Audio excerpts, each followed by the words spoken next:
Sorry, I'm not sure why it's doing that. Maybe close out some things. Because they only Sometimes have that. to enter the slideshow. Is it okay if I present like this, or Fine. are you guys able to see it? Yeah. Oh, okay. So I'm gonna do my historically underserved students on undocumented youth. So the challenges and issues. One of the challenges are immigration enforcement in schools. So rescission of policies protecting schools has spread fears of ICE raids, leading to declining attendance among K through 12 students and anxiety for families. Another challenge is the DACA uncertainty. The Deferred Action for Childhood Arrivals program is no longer accepting new applications. And lastly, exclusion from federal aid. Undocumented students are ineligible for federal financial aid, for example, Pell Grants and loans. So one of the first laws is Plyer versus DOE. So a quick background. In 1975, Texas passed a law withholding state funds from schools educating children who were not legally admitted in the United States. A local school district implemented a policy requiring undocumented children to pay tuition to attend schools. A group of students from Mexico who were considered not legally admitted brought a class action lawsuit to change the policy. And so the results. In 1982, the Supreme Court case ruled that schools cannot deny undocumented children access to free public K through 12 education. The Supreme Court saw that undocumented children are persons within the meaning of the Equal Protection Clause, which is the 14th Amendment, and therefore entitled to its protections. States cannot deny enrollment and withhold funding for the education of undocumented children. The Plyler versus DOE specifically applies to K through 12 public education. The second law I chose is the Deferred Action for Childhood Arrivals, also known as DACA. Under the Obama administration, DACA was initiated in 2012 through a memorandum from the Secretary of Homeland Security. DACA provides temporary relief from deportation and grants work authorizations to qualified individuals who arrived in the United States as children and were unauthorized. Many DACA recipients qualify for in-state tuition, state financial aid, and work study programs in certain states. Continued.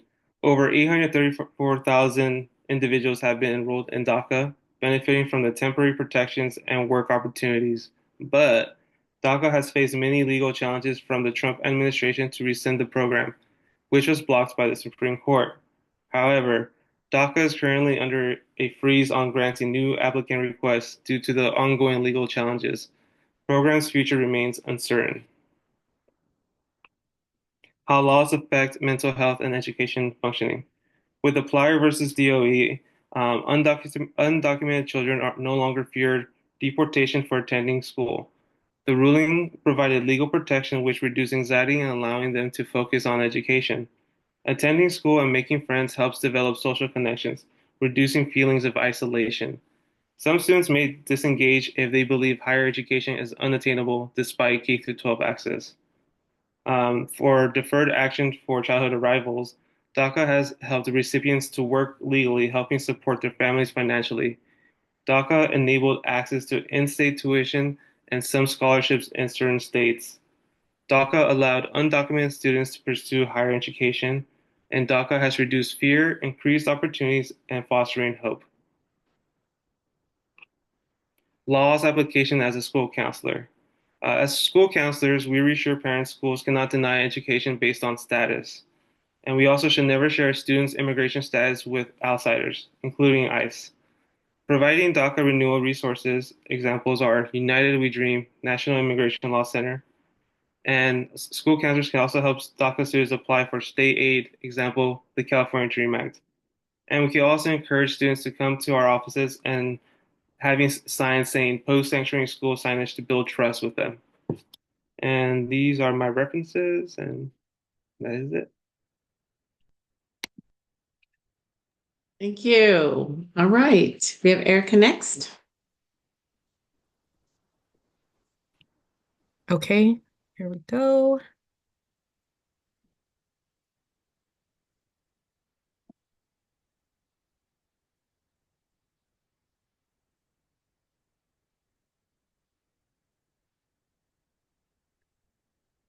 Okay, so my presentation is on first generation college students.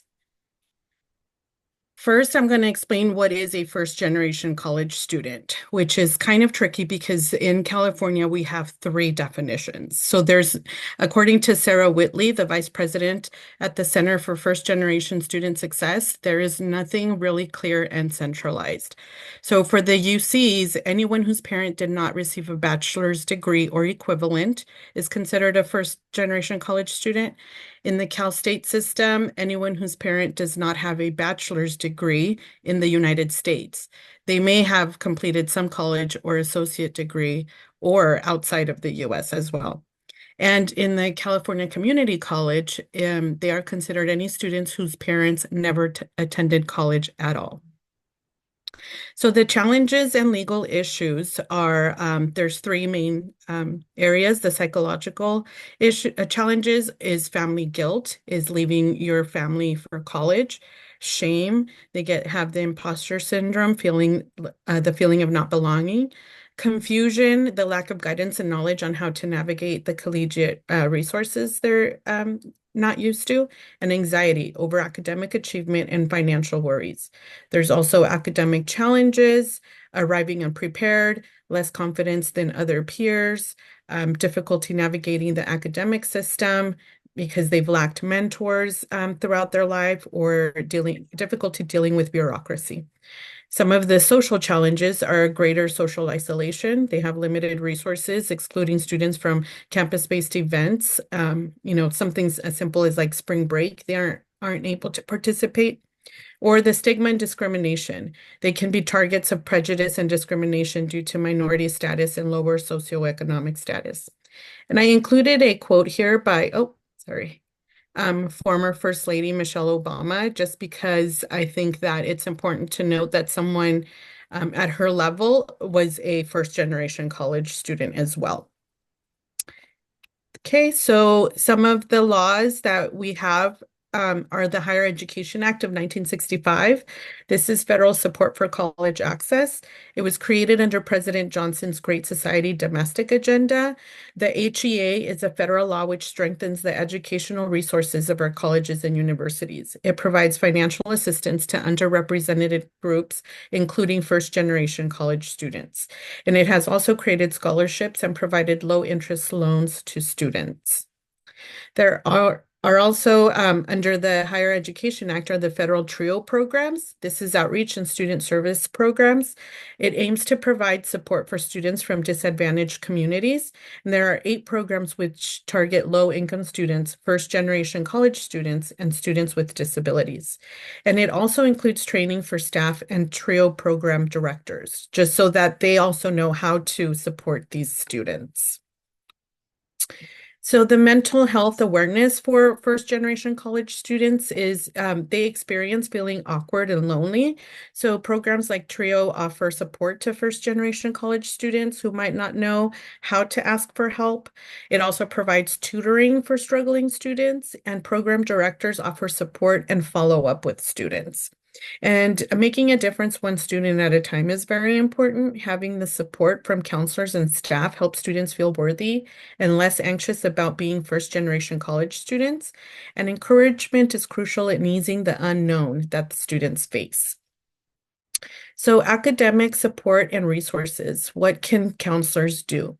So programs, things like financial aid, scholarships, mentorships, access to support programs.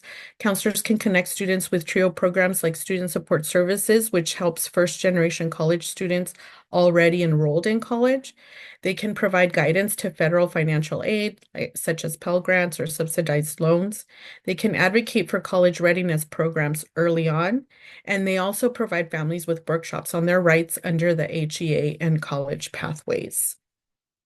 So these are my references. Thank you for your attention. Thank you. Next, we have Nicole.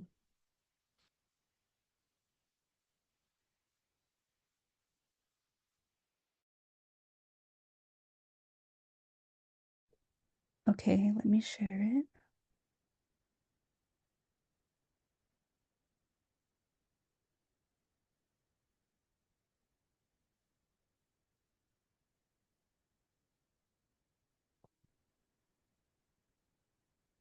Can you guys see it?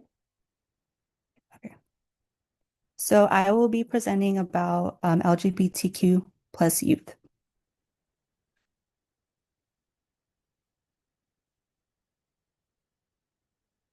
Sorry, miss.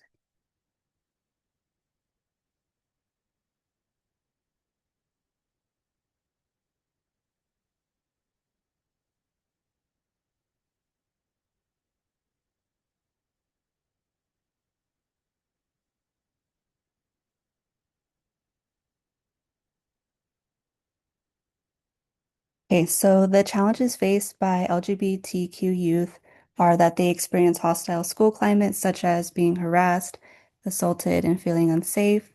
They experience increased mental health concerns, such as depression, anxiety, and suicidal ideation. LGBTQ plus youth also experience bullying at significantly higher rates than straight and cisgender peers. Also, there's a lack of school policies on gender identity and inclusion. And the first law that I chose was Title IX, which is a federal civil rights law established under the Education Amendments of 1972. It prohibits discrimination based on sex in any public or private elementary school, secondary school, school district, college, or university that receives federal funding.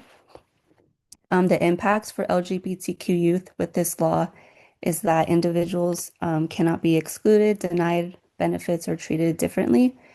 Schools must promptly investigate and address any reports of discrimination, bullying, etc., related to sexual orientation, gender identity, or sex characteristics. This law also encourages schools to create policies that prevent bullying and harassment of LGBTQ plus students, which helps foster safer and more inclusive educational settings. And the second law that I chose was California Education Code Section 234, which is part of the Safe Place to Learn Act, which is designed to ensure that all students in California public schools are provided with a safe and supportive school environment. Schools must enforce anti-discrimination policies that prohibit discrimination, harassment, intimidation, and bullying. The impacts for LGBTQ plus youth are that they're legally protected under this law from discrimination, harassment, intimidation, and bullying based on their gender identity, gender expression, and sexual orientation.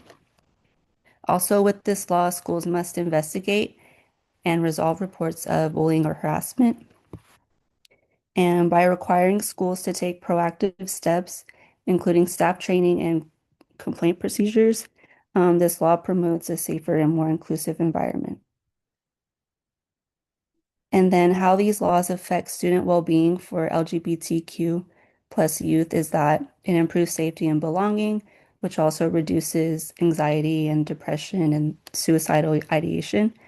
The legal protections empower students to advocate for themselves. And then here's a quote from the Trevor Project. When LGBTQ plus students feel protected and respected, they report higher levels of belonging, lower rates of depression and anxiety, and better academic performance.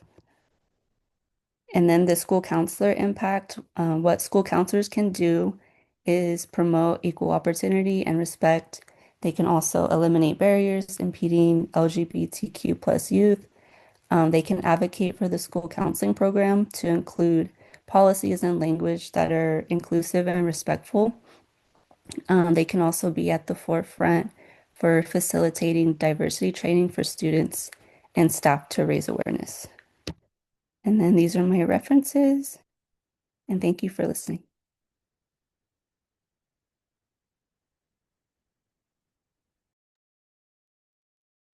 So how can we support students that are transgender students? So we have some in the news right now with our athletes. And how does this apply to that?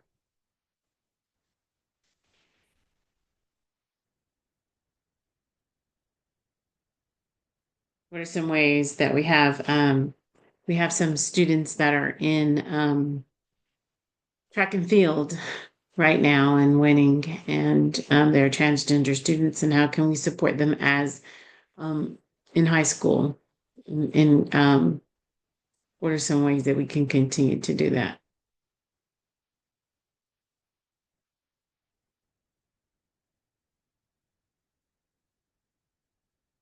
Anybody have any ideas? I think just continuing to educate and speak or maybe have class lessons and then just speak about the rights of everybody and just so show support because there's so many people that are against it, and not just students but their families as well, and adults can be very intimidating to kids. So I think just showing them that there is a safe space for them to go to, I think that will help them and feel included in other areas. Yeah, thank you, Erica. All right, we have next we have Samantha.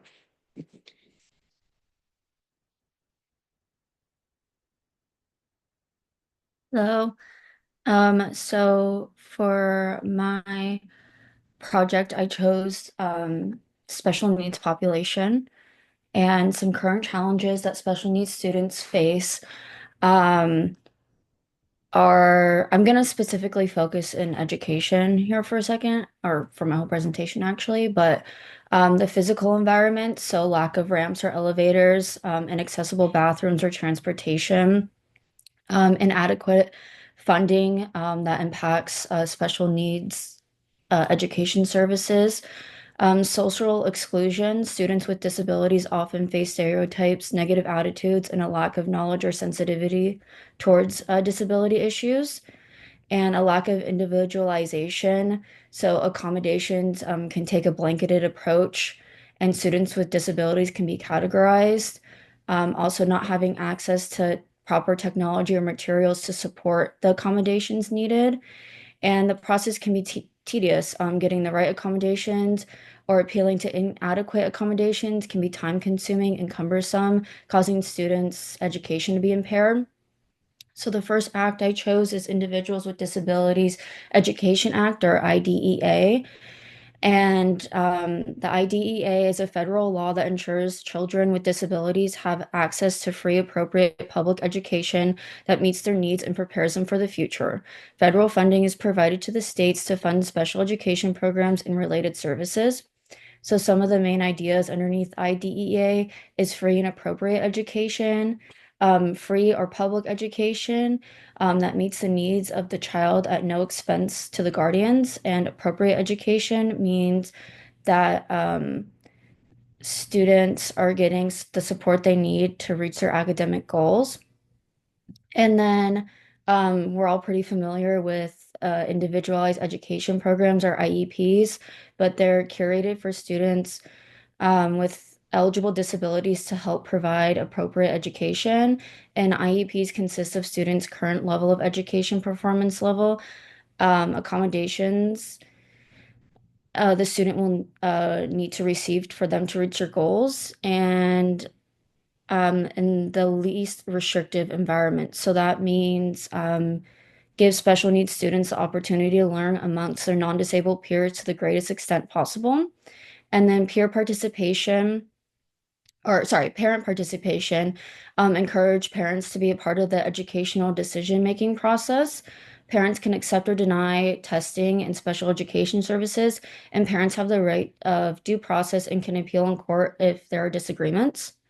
The next act I chose is Section 504 of the Rehabilitation Act. Section 504 of the Rehabilitation Act prohibits discrimination on the basis of disabilities or bias of disability in programs or activities that receive federal financial assistance from the U.S. Department of Education. So some key points of that are that Section 504 is a civil rights statute that ensures students with disabilities have equal access to educational opportunities. Students must be provided reasonable accommodations with their 504 plan. Um, Section 504 provides students with disabilities the opportunity to receive services in the least restrictive environment. There's no limit on the amount of services provided or where they are provided, but typically are within the general classroom. Um, Section 504 makes it illegal for federally funded programs to discriminate against individuals with disabilities. If schools are not compliant with this, then their federal funding can be removed. And parents have a right to be notified of services, access their child's records, and ask for impartial hearing or review process. So this is just kind of a chart that a school counselor would use, or even a parent if they needed to, about whether their child needs like an IEP or a 504. Um, how Section 504 and IDEA affects educational functioning. So the IDEA Act and Section 504 of the Rehabilitation Act both benefit and protect children with disabilities in an academic setting. Neither of these acts are perfect, and students with disabilities still face many challenges through the education system. But the overall goal of the IDEA and Section 504 to alleviate some of those discriminatory challenges by creating a safe space where students with disabilities feel supported and worthy of getting an education. Students with disabilities have the opportunity to have their educational or individualized educational needs met, as those of non-disabled students. Education is a human right, and IDEA and Section 504 help students with disabilities fulfill their civil rights. And lastly, how counselors can apply these two acts is the application of IDEA in Section 504 is important to counselors as they are likely the ones facilitating these laws. School counselors can be a part of the evaluation process to see if a student qualifies for either an IEP or 504 plan. The counselor has a part in seeing that these services are being provided and are effective. School counselors strive to help students with disability reach their full potential. They recognize the strengths of students with disabilities as well as their challenges, and provide the best practices and current research in supporting their academic, career, and social emotional needs. To do so, counselors are continuously collaborating with other student support professionals and families to deliver services, stay up to date on current research, advocate, and seek out the best implementation practices for students with disability. School counselors are contributing piece of the puzzle and ensure disabled students receive an education that actually benefits them. And then these are my references. So what is our main difference between an IEP and a 504? An IEP is usually used for students that are in like a special needs classroom setting. Um, and then a 504 plan is usually like accommodations that can be done in like the classroom setting. So you're right in the sense that it is accommodations and modifications. Those are the two differences between the two. So you use a 504 because it is an accommodation, which means you're not changing the way that the standards that are required for that specific grade level. So if the standard states that the student needs to have the they need to read independently the questions and then select the appropriate answer. And we are giving them and we are now going to have that read to them for every test, for everything that's a modification. Because at a certain grade level, it's required to have independent reading. It is an accommodation prior to that. Okay, so if K through 2, you're reading to everyone, and you're going to read one-on-one with this person as opposed to in a whole group setting, that's an accommodation. Okay, so that's the main difference. When you test a student and determine if they need a modified goals, and that's where the individual education plan comes from. It's because they need more than just more time or something to that nature. Okay. And we use for our ADHD students who need a little bit more time because they need more breaks to complete something, more time. In K through 5, there's no such thing as more time. Everybody gets as much time as they need. So when you're giving that student more time, you're just giving it to them according to their needs. And so that's an accommodation because all students in K through 5 get as much time as they want. All right. Go ahead. Jackie, no, you may not have a 504 and an IEP. a 504 is a general education accommodation for general education. And once you cancel the 504 and you move into an IEP. So a student can have a 504 because they need accommodations. They're doing great. They're doing absolutely fine. And they're in K2. Second grade, we start to see that deficit, right? We start to see them dropping, and they go 3, 4, and they haven't progressed past the second grade reading or whatever. So now they need more support. That's when we would do a full assessment, when we would go into the IEP process. And then we would get the results back from that full psychoeducational assessment that is given by the psychologist and the academic person, the RSP.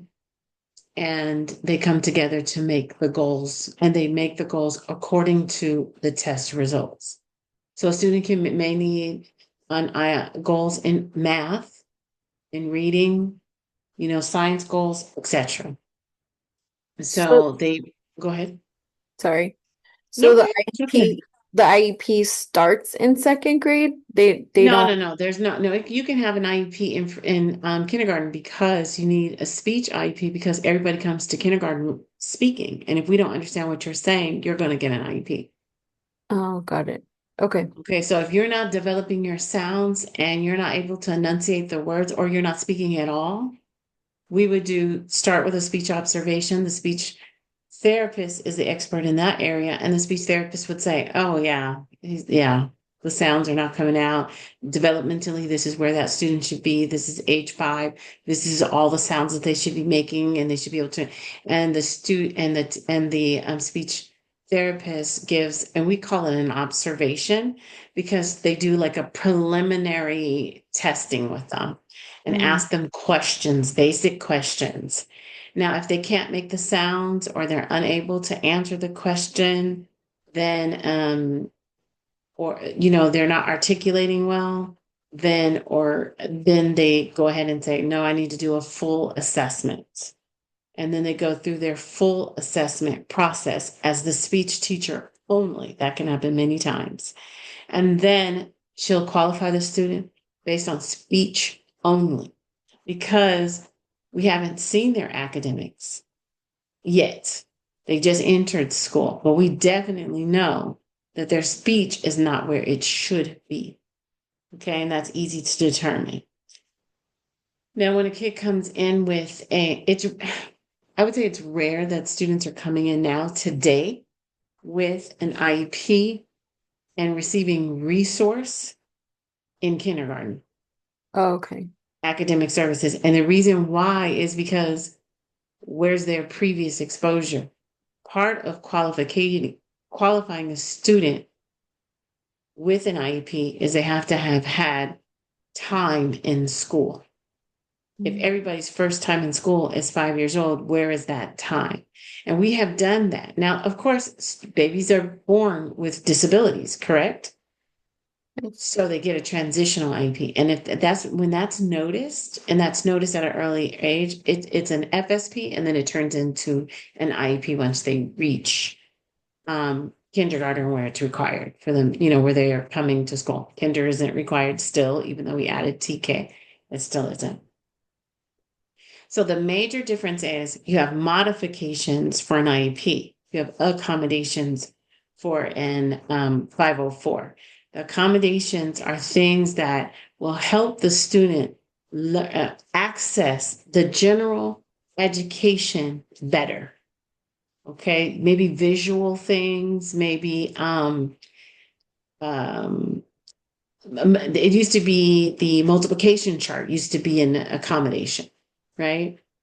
Because back in the day, but now we call it a universal tool because there's a lot of people that can do the math if they have that tool in front of them, which is what we're determining is can you complete the standard, right? And if you can Because do it with it, I've observed an IEP, and I've heard accommodations in the meeting of the IEP, like saying, "Oh, the student needs more test time or a quiet room for testing or can't be or needs a calculator. Like to me, those are accommodations, but the student has an IEP. So that's why I asked if they could do both. No, those are accommodations, but they're there for a different reason. They Oh, qualified under other circumstances. got it. They did not, they qualified and received an IEP. Those are universal tools now. So those universal tools everyone can access, which makes them accommodations to your point, right? But when the student needs more than that in order to access that grade level material, a modification, that's why students who need extra time on the SAT, that's considered an accommodation. Oh, okay, okay. Do you understand that? Because it was always a time test. It was always something that everybody had to do in that amount of time. But then when you had a student who is easily distracted and they needed to take breaks in order to refocus, in order to get the same score, well, that's where you're leveling the playing field. You're saying, okay, yeah, you can go take a break. Bring me your test up here. I'll keep it in a secure place. So I know you're not cheating. I make sure you don't have anything and you're able to maybe step out or get extra time, whatever the case may be. And so that's why that's considered an accommodation and then, to be fair to the colleges, that you just inform the college that you were given an additional hour or 30 minutes to complete this test and your score was higher. Right. And maybe someone else's score might have been higher had they had that same amount of time, but they don't have a disability of any sorts. Okay. So they will reference accommodations in an IEP, but how you determine whether something is an accommodation versus what it's a modification is your grade level standards. It's your standard. Okay. So what does that grade level state? Okay, when you have to write a 5-paragraph essay and you have a student who's working on writing goals and they can only do 2, accommodation, modification. Modification. Modification. Right, because we're past the grade level standard says it has to be 5. That's what the standard says. But the student can write an excellent 2, a 3-paragraph one. And so we want to go ahead and give them credit for that. And then they're working towards the goal to increase it to the 5 paragraphs. Okay. So that's the Thank you. main difference. And the 504 is super, super, super close to a medical plan. Okay. So you've got medical plan first, then you hit 504. Okay. Because 504 gives you the legal parts, a medical plan doesn't. And then you go higher, and then it's an IEP based on that. And it could be the same exact disability. Go ahead, Christina. Yeah, if it helps to kind of remember, a lot of my students that have a 504 will need accommodations, for example, to the bathroom, like bathroom passes. It's more on a surface level, like she said, it's more medical. Like a lot of times, it's maybe temporary accommodations for the student, whereas IEP is more processing and standard related, as you said. Yeah. That's So how I yeah, else. so we can look at the disability of diabetes, right? So it starts out as a medical plan because, most of the time the child has to come and test their insulin and they're missing class a lot, right? In kinder through 5th, that doesn't really matter. They're just coming down to the nurse, they're getting the medical services that they need. And we need that professional well, they train us all now, but we have to be able to test their insulin, give them, administer it, make sure they're eating properly so they don't go too high or too low until they stabilize. And sometimes the kids, when they get diagnosed so young, they don't stabilize right away. So we start with a medical plan. Okay. Now we start to notice that the student is missing a lot of school, and maybe the parent isn't able to help, or maybe there is a processing problem, or maybe they're a little bit lower. So now we start saying, okay, we'll give them a 504. And then the next thing, and when we give them a 504, we're saying we don't see a huge discrepancy, But we want, the teacher to know that the student needs extra work to go home and extra support so that they can access the curriculum. Maybe they can send extra worksheets home. Maybe they do after school with them because they're diabetic and they're missing a lot of class time. Then, once we see that major discrepancy, 2 grade levels or more, now we're going to qualify them as other health impaired, potentially. I'm just throwing it out there because they have to do the full assessment and they have to do everything that they need to do before they can actually do it. But that's where that diabetic, what might qualify under other health impaired, because let's say they haven't regulated their insulin and they're constantly missing. Now we're in 6th grade where you're going in between classes. And so you're going to miss the start of a class and in the middle part of a class while you're getting your insulin checked and you're missing all of this information. So now they need more of that because they could be lower and they need more, they need the modifications in order to in the goals in order to work on their grade level standards. All right. Okay, so next we have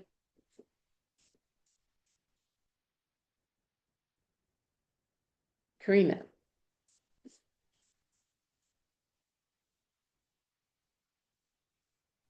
Sorry, I'm like talking to myself. Okay. Can you guys see my screen? Yes. Okay. Okay. Does it still show up? Yeah, okay. All right. So I did mine on homeless youth. Homeless youth is, sorry, let me just put this down here. Homeless youth, oops, sorry. So I did 2 laws, the McKinney-Vento Act and the Runaway and Homeless Youth Act. So the McKinney-Vento Act defines homeless children and youth as individuals who lack a fixed, regular, and adequate nighttime residence. It includes children who are sharing housing with others due to the loss of their own home or economic hardship.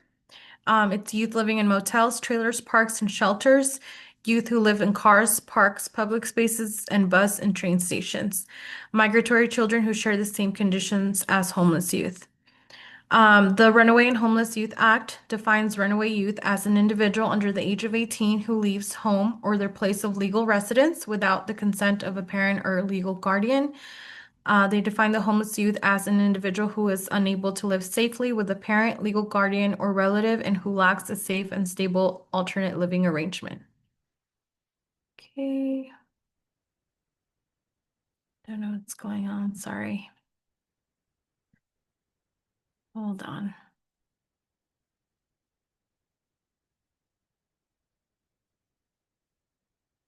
Not sure why it's not letting me go. Okay.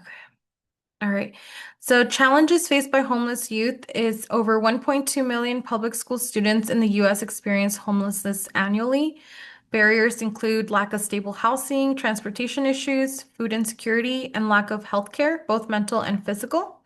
Homeless youth often experience frequent school changes, absenteeism, I can't say that word, sorry, and academic gaps. 2 federal laws support their rights, the McKinney-Vento and the Runaway and Homeless Youth Act. The McKinney-Vento Homeless Act is a federal law ensuring free and appropriate educational access for homeless students. It allows immediate enrollment without documentation, school stability and transportation to the school of origin, mandatory homeless liaison in every district, and its purpose is to reduce educational disruption and support academic consistency. The educational impact of this is it encourages attendance and school stability. It provides equal access to programs and services. It provides mental health impacts such as reducing stress from constant school transitions, and it offers continuity that supports emotional safety.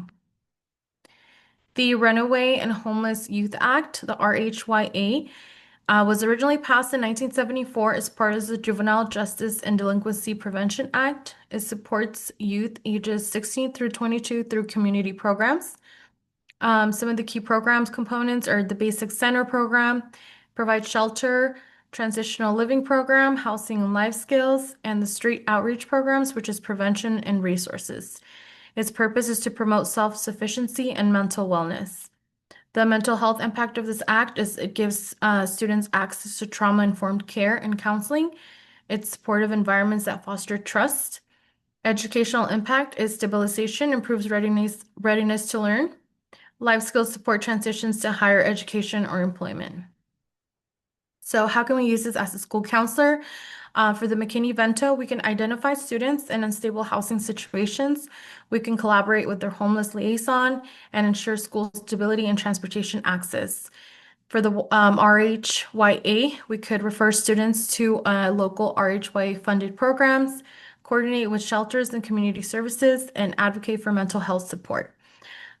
We can also ensure students' academic needs are met and resources are provided to ensure their success. And these are my references. That is all. Thank you. Next, we have Cindy.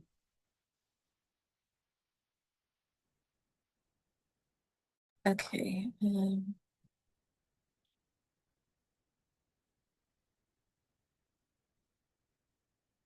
And can you all see my screen? Okay.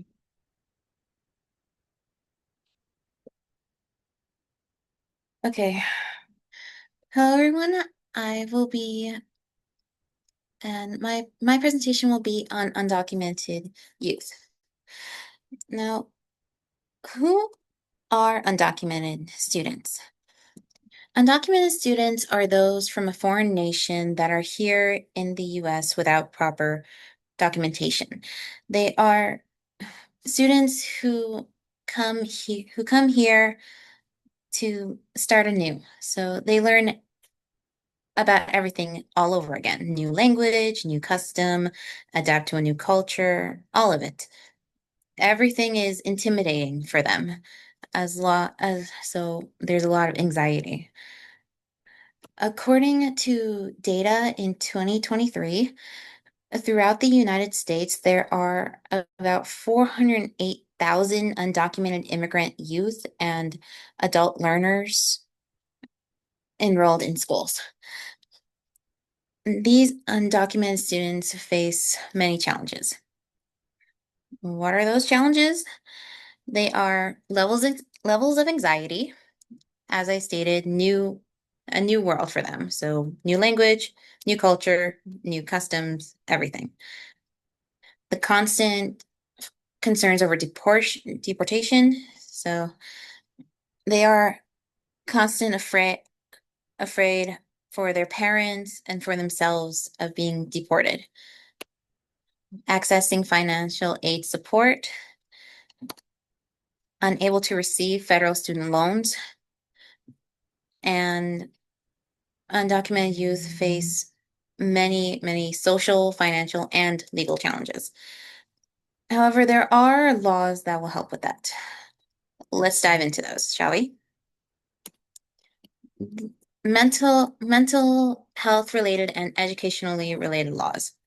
The first one will be DACA, or Deferred Action for Childhood Arrivals. The other one is the Assembly Bill, or AB 540, as expanded by Senate Bill SB 1141. Another law is the California Dream Act. The last one I will bring up is FERPA, or Family Educational and Privacy Act. FERPA is kind of delicate at the moment because as I wrote it down, it's a federal law that protects the privacy of student records at educational institutions like colleges and schools. At the moment, in court, some are trying to get rid of FERPA to gain access to the students' records for deportation. Now, at the moment, I will be talking about the AB 540 and the California Dream Act. For the AB 540, this allows certain non-resident students who have completed at least 3 years of full-time attendance or part-time equivalent at a California high school, adult school, or California community college, and degree requirements to receive reduced in-state tuition at public colleges and universities. Now, for the California Dream Act, it allows qualification of the AB 540 students to access state and state and institutional funds to finance their education.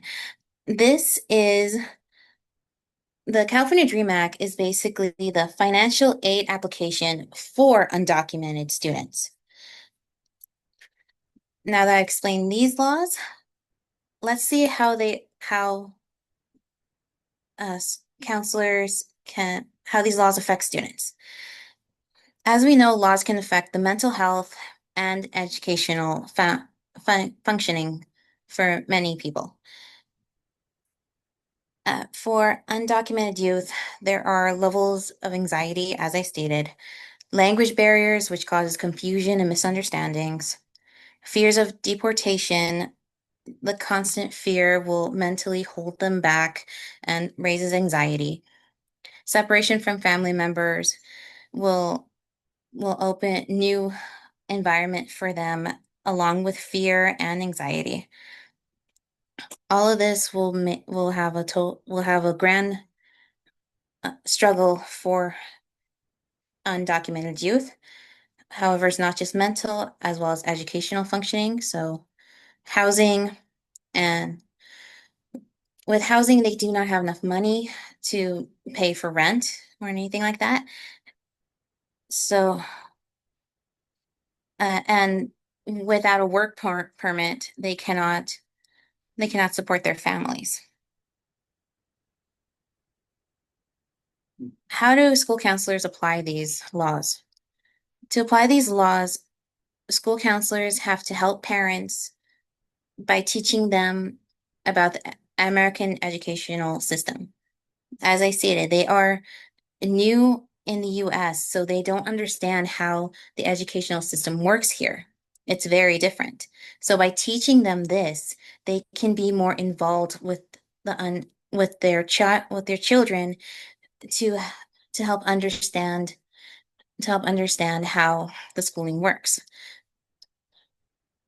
School counselors can also help parents read a report card. To all of us, that's very simple. We know how the grades work, but to them, it's new.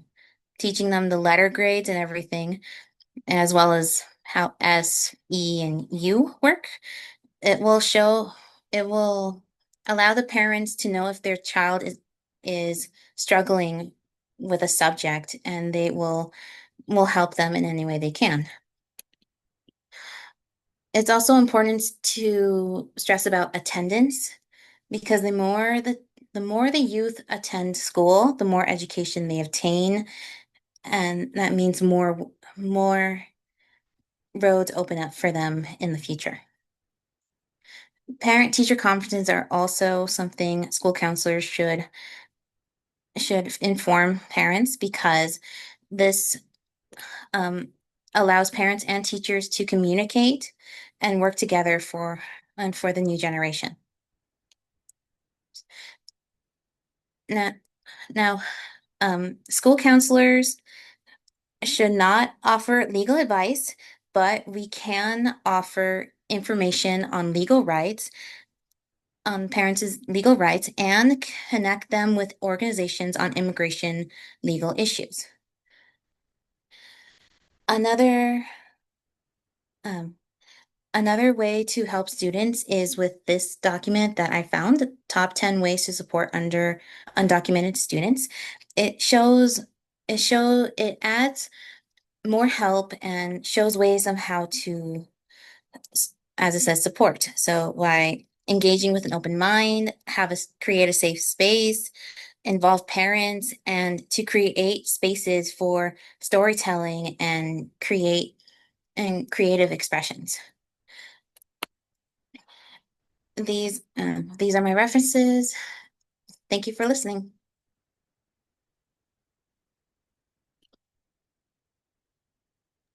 Thank you, Cindy. Next, Leandra. Mhm.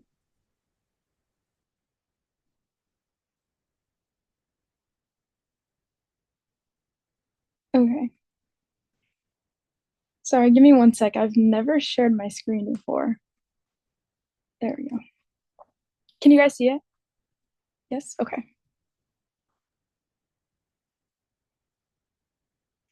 Oh, all right. So I did mine on racial and ethnic minorities, underserved students, but I'm focusing on Native American youth. So current challenges facing Native American youth are higher rates of poverty and food insecurity, limited access to quality mental health and educational services, generational trauma from colonization, for example, boarding schools, and then higher dropout rates and chronic absenteeism, cultural misrepresentation or invisibility in curriculum, and then discrimination or lack of cultural understanding in schools. So next, I'm going to look at the two laws that help support Native American youth. So the first one is the Indian Education Act of 1972. This was the first legislation to address the unique educational needs of Native American students, and it provides federal funding for culturally relevant education and community involvement. It supports programs that incorporate Native languages, history, and values, and this is still active under Title VI of the Every Student Succeeds Act. The next law is the Indian Child Welfare Act. It's better known as ICWA of 1978. This protects Native American children from being removed from their families and tribal culture. It prioritizes tribal authority in child welfare and custody cases, and it helps preserve cultural identity and connection to tribal communities. Oh, so sorry. Oh my gosh. I don't know what just happened. This often intersects with school counseling when students face family or foster care issues. How these laws impact student mental health and education. So the Indian Education Act promotes cultural pride and identity, reducing alienation. It leads to better academic engagement and outcomes. It reinforces learning through bilingual and bicultural education, which also strengthens family and community ties. On the other hand, ICWA supports stability in mental health by preserving cultural and familial ties. It encourages culturally sensitive, trauma-informed practice, and children placed with relatives or tribal homes are less likely to be bounced between schools and are more likely to maintain academic progress.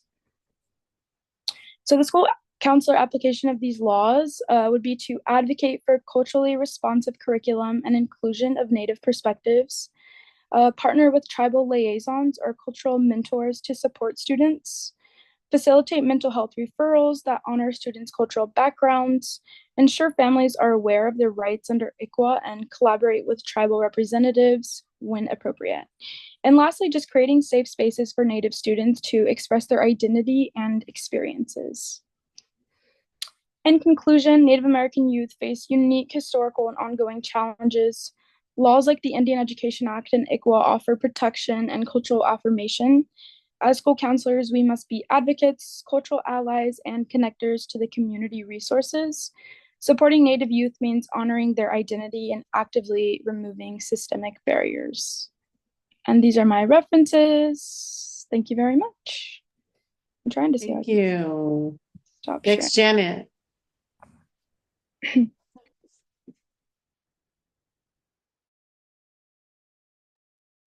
Hi, so my presentation is on homeless youth. Here we go. So who is our homeless youth? It's any student who lacks a fixed, regular, and adequate nighttime residence. These are students that are living in a shelter, motel, living in a car, a campsite, parks, or living with another family, which is most commonly known as doubling up. Some of the challenges faced by homeless youth are frequent school transitions, which creates gaps in learning, lack of school supplies, transportation, and basic needs, the stigma and isolation, social emotional difficulties, increased risk of mental health issues, which, for example, anxiety, depression, or trauma, disrupt access to counseling or special education or healthcare. So the first law that I'm gonna talk about is the McKenty-Vento Homeless Assistance Act, which is a federal law that was enacted in 1987, ensuring educational stability for homeless students. The goal is to remove barriers to education due to homelessness. Some of the provisions on this is that the right to immediate enrollment, even without documents, transportation to their school of origin, which can be the last school they were enrolled, or any school the student attended in the last 15 months, or the school the student attended when they were permanently housed. They also provide access to free school meals, extracurricular activities, and services. Also, each district should have a homeless liaison. I also included the student residency questionnaire, which is a SRQ, which is required by every student that is being enrolled. This identifies students that are coming in if they're homeless, and we can provide immediate services. The next one is the Individuals with Disability Educational Act. This one protects the rights of homeless students who have disabilities. The goal is to ensure appropriate services for homeless students with disability. They have the right to evaluation and services despite their lack of permanent address. It ensures that children with disability, including those experiencing homelessness, receive a free, appropriate public education, which is a FAPE. Individual educational plans must also consider the student's living situation, and collaboration required between the McKenty-Vento liaisons and special educational staff. I also included here the AB 1806, which is a requirement, graduation requirement exemptions. This can also benefit our homeless students. So who qualifies? It's foster youth, homeless students, formal juvenile court students, newcomers, children of military families. And what this does, it allows students to graduate with less credits than local district requirements. So students transferring after the second year of high school may be exempt from the local graduation requirements and are only required to meet the state graduation requirements. They can also graduate with reduced credits requirements or remain in school an extra fifth year to complete their full requirements. So statewide requirements are 130 credits. Local districts vary up to 220. Of course, there's other requirements, which are like notifications and timelines. Why these laws matter? Because students who are homeless have frequent school moves.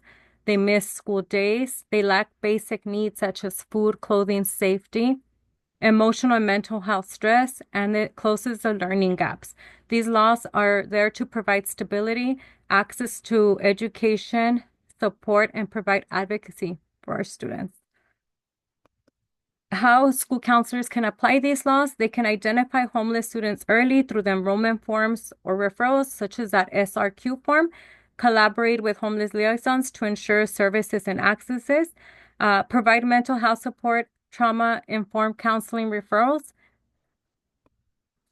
ensure students are included in the IEP or 504 plans when needed, advocate for transportation, meals, tutoring, after-school program, and counseling, and of course, educate staff to reduce the stigma and foster empathy. And here are my references. Thank you. Thank you. Samuel.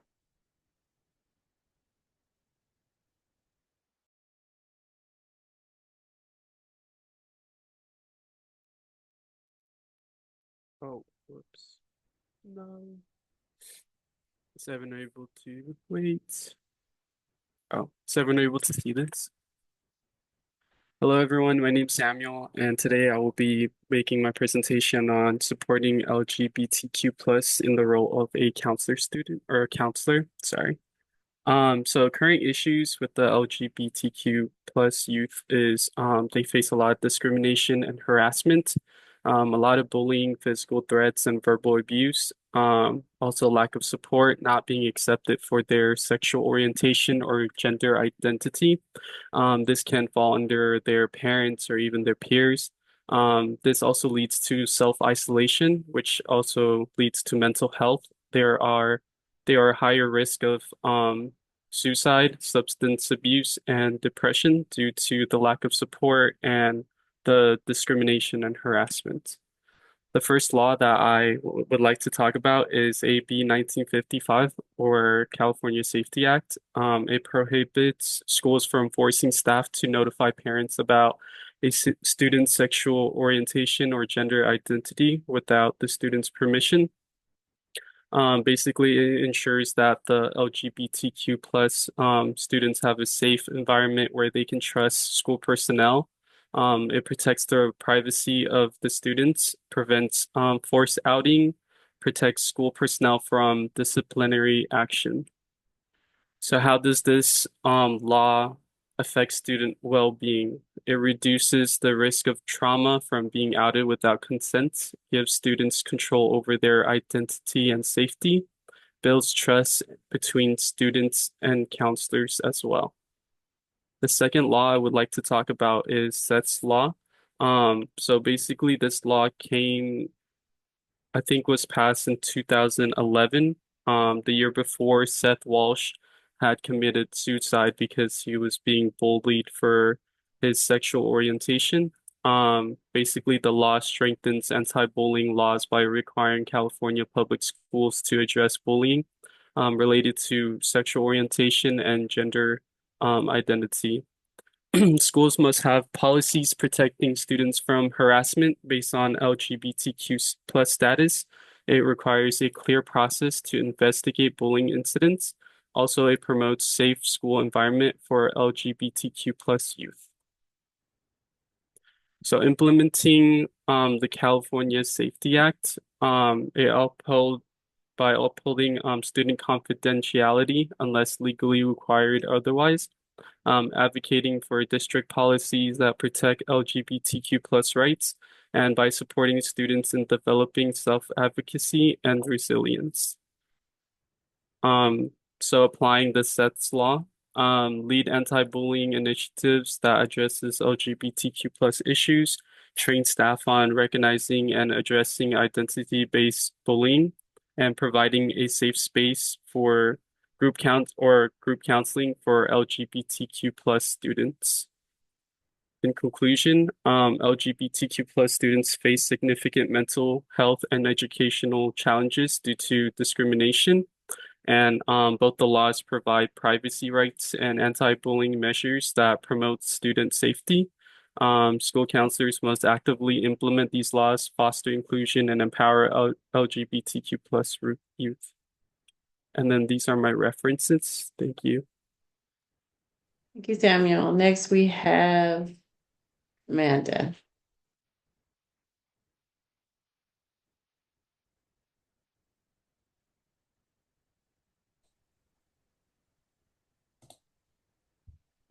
Okay, I'm probably going to be changing a few things, but I did mine on LGBTQ plus youth. Okay. So the current issues and challenges, I kind of have said the same or similar things as Samuel. But LGBTQ plus youth, they face many challenges that impact their mental health and educational experience. And many individuals experience bullying, harassment, and social rejection due to their sexual orientation or gender identity. And these negative experiences can lead to higher rates of depression, anxiety, and suicidal thoughts, as well as a lack of support from school staff or families can create feelings of isolation and an impact of academic performance. Okay, and one of the laws that I have inputted was the Florida's Parental Rights and Education Act. So this law is a like a don't say gay law enacted in March 2022, and it was effective in July 1st of 2022.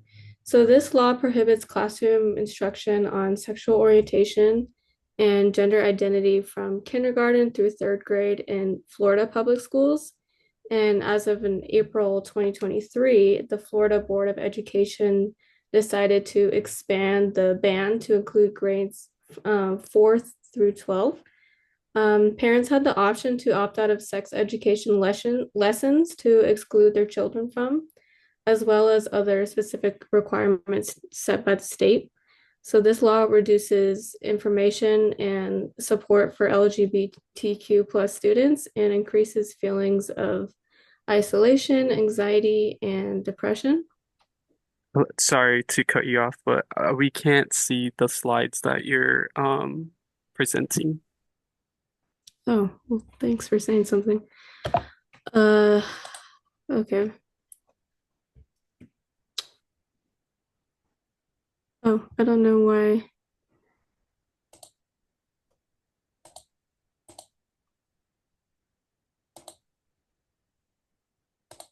Okay, it says that it's paused for some reason.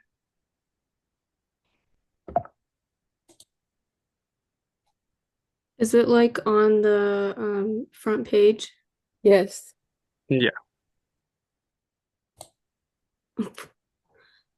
Okay. Maybe stop sharing and then try it again and then just like go through like don't go into slideshow, like just go through the slides like that.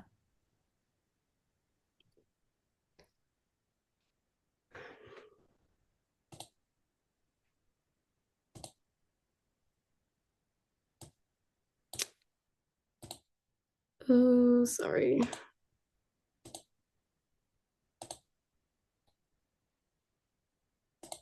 Okay,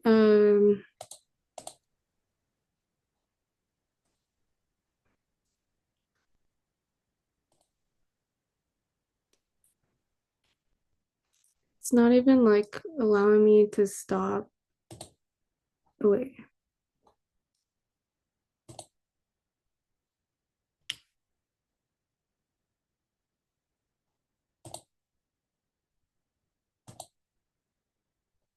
Can you see that now?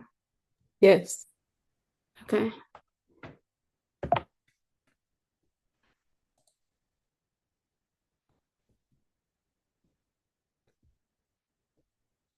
Sorry, I kind of lost where I was at. You were right there at the Florida law. Okay, yeah. Sorry, that threw me way off. All right, so the second law that I had picked was the bathroom bill law. So this law restricts transgender students from using bathrooms, locker rooms, or other facilities that correspond with their gender identity, including K through 12 settings. So in certain states, it is actually a criminal offense for transgender people to use bathrooms or facilities consistent with their gender identity. And the impact on LGBTQ oh my gosh, I can't say that. LGBTQ plus youth includes or excludes students from school facilities, leading to humiliation and discrimination. Students may feel bullied and mistreated in this situation, and this law negatively affects the ability of transgender students to safely attend school, impacting their educational experience. So this is just like an addition of the effects of mental health and educational function. So these laws may cause intense feelings of dysphoria, leading to emotional pain, low self-esteem, and even self-harm. And I found that the bathroom bill law restricts students and reinforces shame and fear, which damages their overall well-being. There's ongoing stress about using the bathroom that can lead to difficulty in focusing, lower engagement, and poor academic performance. So, as the Florida Parental Rights and Education Act prohibits instruction on sexual orientation, students may be afraid to speak to school counselors or teachers about personal issues. So as a school counselor, I had said I could provide one-on-one sessions to offer confidential emotional support to these students, and I could help students build self-acceptance, safety plans, and coping skills, as well as working with administrators to ensure transgender students have a safe and private restroom access, as well as being aware of when parents must be informed if there is a legal or safety reason. referring to outside resources if certain topics in school cannot be discussed. And I still need to input my references, but Thank that is all. you. Jackie, you're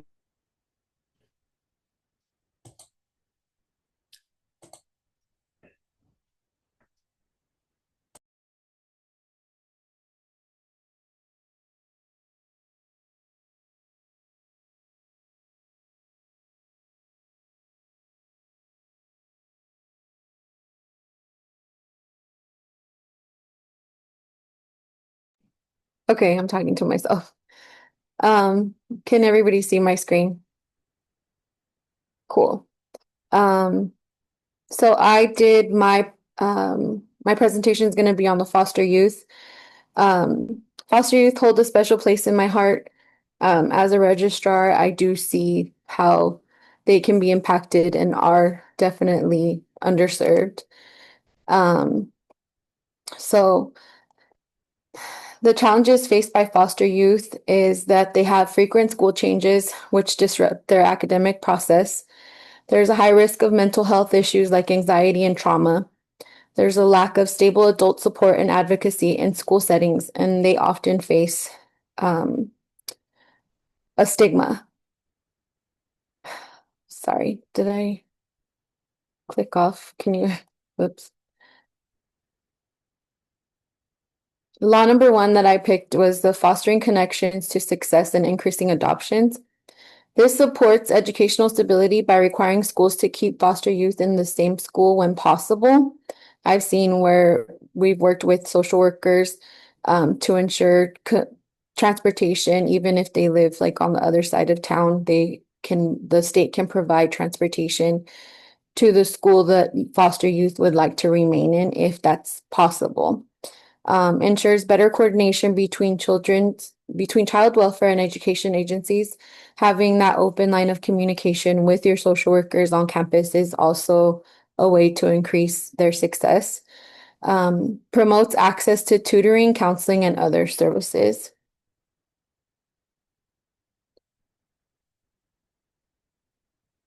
The second law was one that we recently visited, which is Every Student Succeeds Act, the ESSA law. It recognizes foster youth as vulnerable group needing special attention.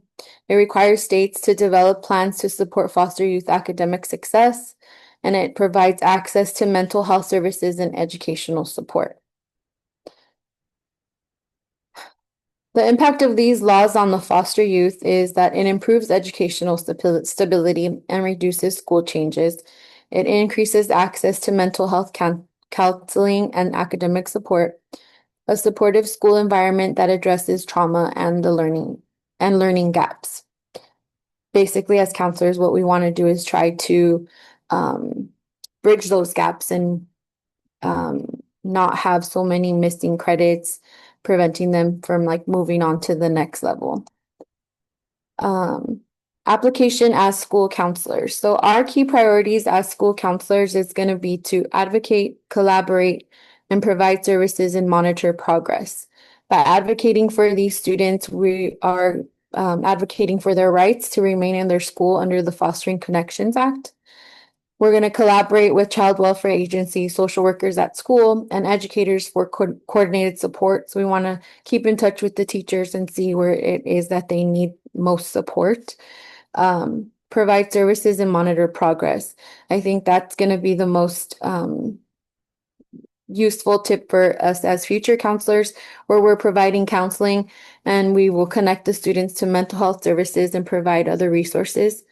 Monitoring their progress and try to close any gaps. That's going to be up to us to continue and have that open line of communication with them to make sure they're getting all the services that they need. And lastly, this quote just stuck with me. Every kid is one caring adult away from being a success story. So regardless, LGBTQ plus, foster kids, we could be that one adult away.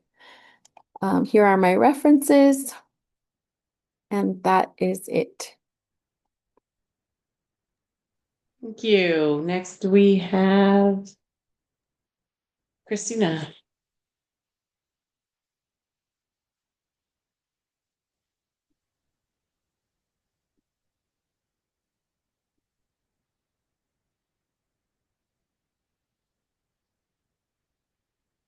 So can everyone see my slides? Wait. This is not the first page. All right. So I'm doing my presentation on socially and economically disadvantaged youth, and I'll go ahead and say SED during the presentation just to save time because it's a long word. So current issues regarding to education, lots of times these students attend schools that lack resources and opportunities. They'll have lots of counselors per student, so the ratio will be high. And teacher turnover will be high, so teachers quitting all the time, new teachers entering positions, which lowers the quality of education. And oftentimes these teachers are not um, prepared enough to teach rigorous curriculum like honors and AP courses. So kids miss out on those opportunities. And as far as parental support, which is very important for educational success, these kids often have parents who are working multiple shifts, and they have multiple jobs. And even when a parent is home, oftentimes this parent lacks knowledge and awareness of the educational system and can't really help their child navigate through the school system successfully. And then there's the home life issue also. Poverty is highly correlated with stress, and lack of resources like food and clothing kind of affects their self-esteem, and it causes behavioral problems. I see it firsthand in my students and my classes. That's why I wanted to do this as a topic, because I live this daily. And it causes behavioral issues, which causes results in dropout rates, higher dropout rates. So the first act that I picked is the Every Student Succeeds Act, which is the reauthorization of the Elementary and Secondary Education Act, passed in 1965. So it has gone through revisions. Like we know that No Child Left Behind Act was the first major revision. There's a lot of revisions and amendments, but this is the latest and the major one, passed during the Obama administration. So I'm just listing three things that there's a lot of components, but these I picked because they relate to education and access and equal opportunities. So the first one is federal aid in the form of Title I grants to schools that have higher number of SED children. Second component is that states must design their own standards, and that's to ensure that there's quality education happening in every district and in every school. And also states have to have kind of a measuring system in forms of tests. They can use the SAT, ACT, but they're free to design like their own tests to measure academic standards and improvements, and to see if there's anything happening as far as improvements or drawbacks. The other one I picked was kind of in the same movement as the War on Poverty, as the Elementary and Secondary Education Act, which is the Head Start. So the Head Start Act authorizes the Head Start programs, which promote school readiness of infants, toddlers, and preschool-age children from low-income families.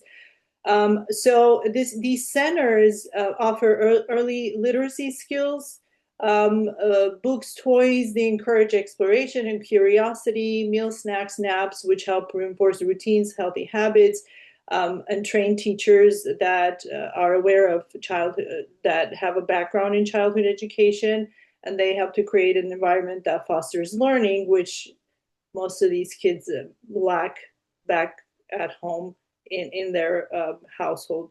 Students learn to share, cooperate, follow rules, listen, and make friends and obtain lifelong positive academic and social emotional skills. So those were the two I picked. And what are the implications of these laws? The message of both laws are to promote equity and access in education and kind of decrease that gap between SED and non-SED children, which we see in schools.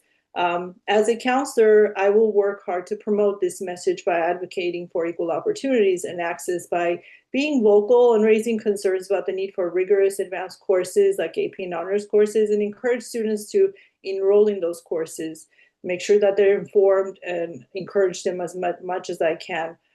Connect with community colleges to promote enrichment opportunities. Someone mentioned the TRIO program. They help students uh, with programs like this, like summer school programs. They offer summer school programs, which right now today I was helping students enroll in. Connecting with community leaders and employers to promote job opportunities. Inform and engage parents in educational community programs such as Head Start, and create a safe, welcoming, and accessible office environment so students can come and I can work with them and build rapport and be that adult that they might be, missing in their lives. Identify and mentor students who are lacking a stable home environment or adult guidance. Okay, that's it. Thank you. Next, we have Matt.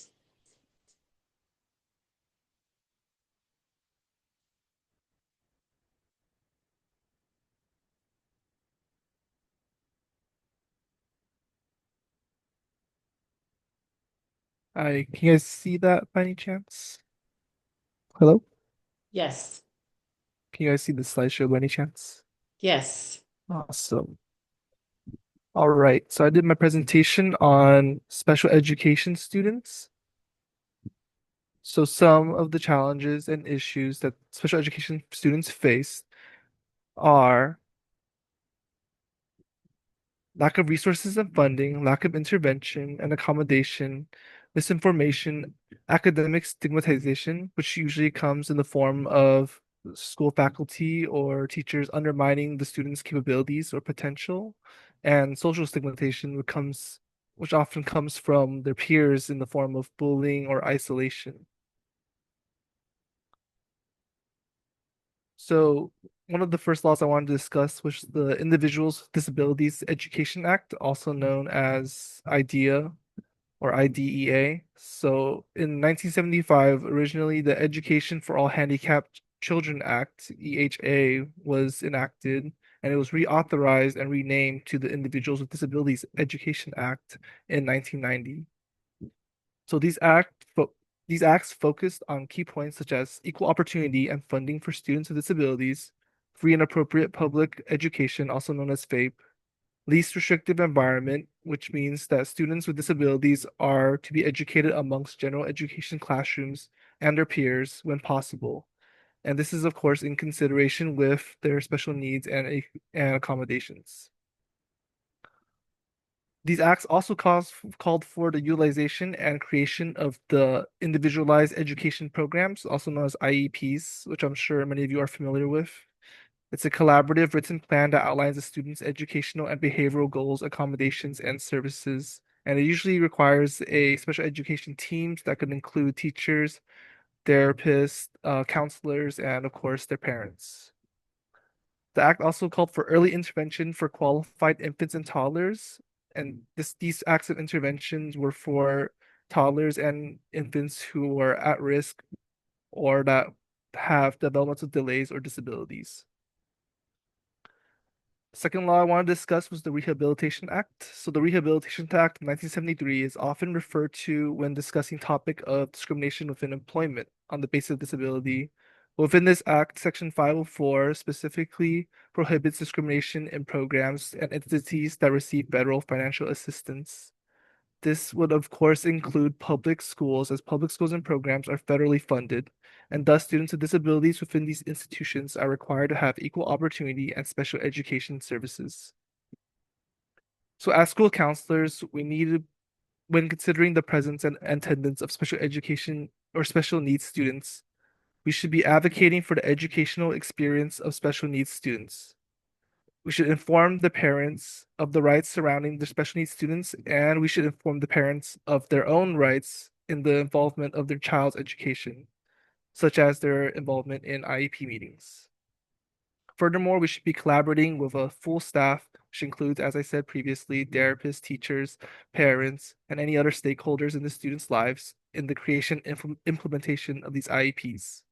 We should be communicating with students and our stakeholders to remain informed regarding student behavior, performance, and other concerns surrounding the student. These problems extend past academics and behaviors. It could be social issues they could be facing or personal issues they may be facing at home, possible setting events for future behaviors or consequences that they may see in their academic performance. And we should allow every student the equal opportunity to receive counseling assistance. We should be assisting special needs students in their vocation. We should be considering what they want to be in the future, what their goals are. We should be treating that as if they were any other general education student. Thank you. Thank you. And last but not least, Ariana.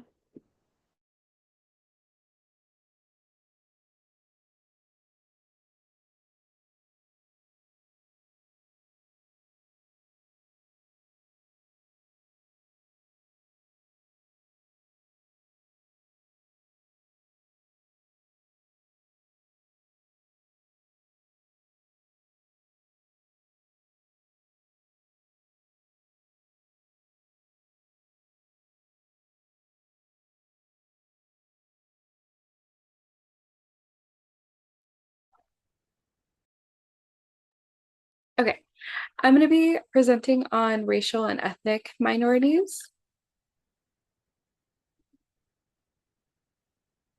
Just give me a second. Okay. So to just define the difference between minority, race, and ethnicity. So a minority is usually this smaller group of people or a group that is regarded as sometimes it's more common now, like it's the less powerful group. And then we also have race. So race is a group of people who share similar physical characteristics, but it could also it goes beyond that as well. And then we also have ethnicity. So it's a shared culture or a shared regional background. So challenges that are currently being experienced by racial and ethnic minorities and students that fall into these categories is immigration law. Mental health, mental health just kind of is in every single struggle that they're going through. And then under representation in the classroom. So these three laws kind of encompass those three challenges. So right now we have a law that's requiring Native American history to be presented as an additional perspective to current history curriculum. And that's just because we want to be able to tell students the whole story and also give reverence to there's a lot of students who have Native American heritage and also connections to Native American history, and this is something that should be talked about. AB 101 is kind of similar in the sense that it's talking about an aspect of education that hasn't been before. So ethnic studies courses are now being formulated, and I just actually recently there was an update on the law that one of the challenges that they're running into is funding. So finding ways to fund for those courses, and also finding teachers who are to pay for teachers to teach those classes. And I'll be sharing a little more about that in future slides. And then more recently, I think a lot of people are more familiar with this one. the recent executive order with Homeland Security. So there's a lot of people, a lot of students, a lot of just people all different ages who are just worried about being deported and just having to register with the Department of Homeland Security. It's one of those things where it's like it's required by law, but people don't want to risk like getting arrested and taken out of this country. So okay, so the educational effect of Native American history and ethnic studies law. So it's offering a new perspective. So students are able to more students are able to see themselves the background of the background of their heritages in their history classes. It actually there's been studies done on ethnic studies courses. It's actually helped students utilize their critical thinking skills more, and it's provided culture insights. So now we have people of different cultures learning about other people of different cultures as well. And the ethnic studies, I believe they're trying to make it into an additional graduation requirement as well. So that's going to be, I think they're trying to make it effective by the class of 2030. And it also helps students just remain engaged. Like I said before, it's a new perspective. It's not just a one, like the same story of, representative one perspective, it's multiple perspectives.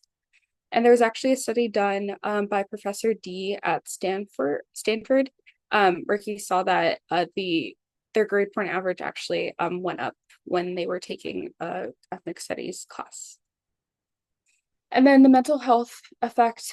So with immigration law, schools were actually, I think when the executive order first came out, there was a lot of students not like choosing not to attend school, or their parents were telling them not to attend school.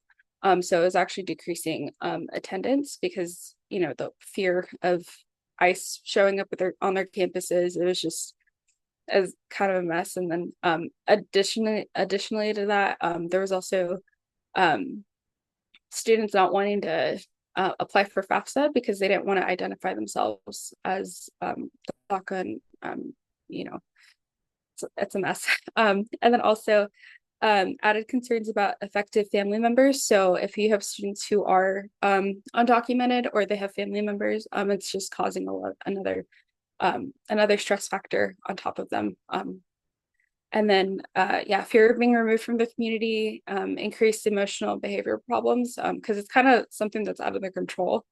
And then they're, if they have to leave their school community, it's impairing them to have opportunities. And then overall, it's just, it can encompasses overall like distrust in the educational and legal system.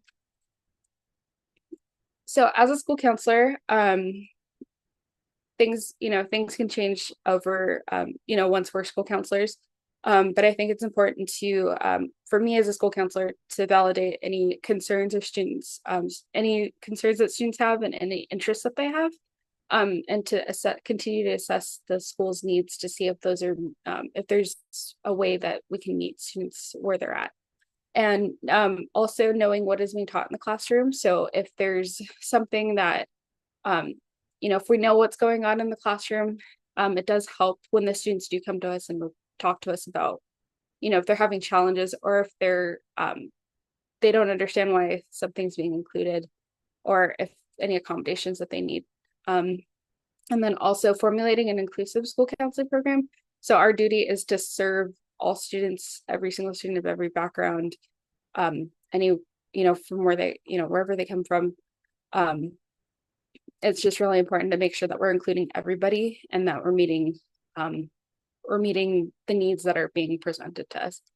And then also acknowledge any current or ongoing legislation. So if there is something like the executive order coming out, we should be aware of that and seeing if it affects our students. So, and thank you for your attention. And these are my references. So.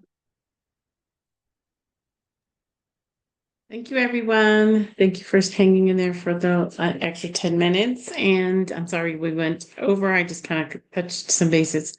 I'll give some more notes on, there's a couple of things I wanted to add it to the homeless and foster youth. And I'll be putting up my video for the week of for the week 6.